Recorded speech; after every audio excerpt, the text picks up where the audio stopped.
진해 토박이로 살다가 창원으로 장가온 딸바보 아빠입니다. 라디오 사연 모집 소식을 듣고 진해에 남겨두고 온 저의 소중한 추억을 다시 한번 떠올려 보았습니다. 과거를 살포시 회상하는 것만으로도 이렇게 행복해지는 걸 보면 저는 역시 진해 토박이가 맞는가 봅니다. 제가 어렸을 때, 그러니까 1990년대에는 진해 시내라고 하면 당연 지금 구도심이라고 불리는 그곳이었습니다. 그때 혹시나 길을 잃어버릴까봐 겁나는 마음에 어머니 손을 꼭 잡고 107번 버스를 타고 진해 시내로 종종 나갔던 기억이 납니다. 그 시절에는 시내에 나간다는 것만으로도 참 설레고 기분이 좋았습니다. 버스를 내려 바로 큰 골목으로 들어가면 진해 중앙시장이 있었고, 시장 입구에는 제가 가장 좋아했던 큰 장난감 가게가 있었습니다. 하지만 장난감 가게를 들어가고 싶은 마음을 꾹 참고 어머니를 따라 장을 먼저 보았던 기억이 납니다. 인내의 시간을 잘 보내면, 장보기를 잘 마치면 어김없이 돌아오는 길에 장난감 가게에 들리곤 했습니다.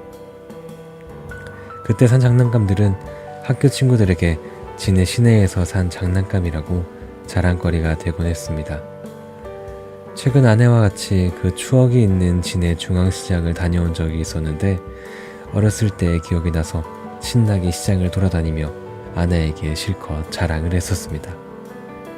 하지만 한편으론 예전만큼의 활기가 없어 보여 아쉬움이 남기도 했죠. 어릴 때부터 결혼 전까지 석동과 경화동에 살아서 진해 구도심과는 거리가 멀었지만, 생각해보면 진해 구도심 밤거리를 거니는 것을 참 좋아했습니다.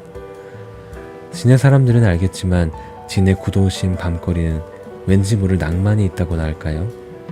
세월은 계속 흘러가지만 진해 구도심에는 과거의 향수가 머물러 있는 듯합니다.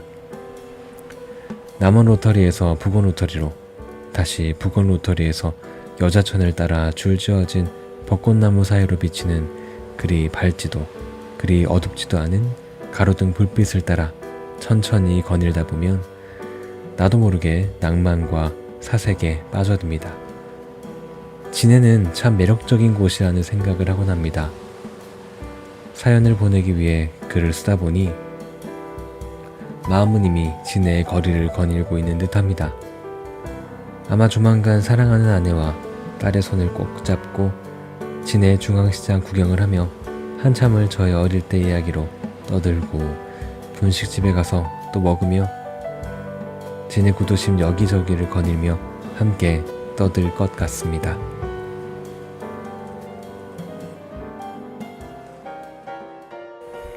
말씀하신 것처럼 그 시내라는 단어가 주는 묘한 정서 같은 게 있는 것 같아요. 그 당시에는 시내라고 하면 무언가 새로운 공간, 쉽게 접할 수 없는 그 무언가 반가운 것이 있는 공간으로 쉽게 형상이 되곤 하잖아요. 보내주신 사연에도 시내라는 단어에 담겨있는 진해의 정서가 잘 묻어나는 듯 합니다.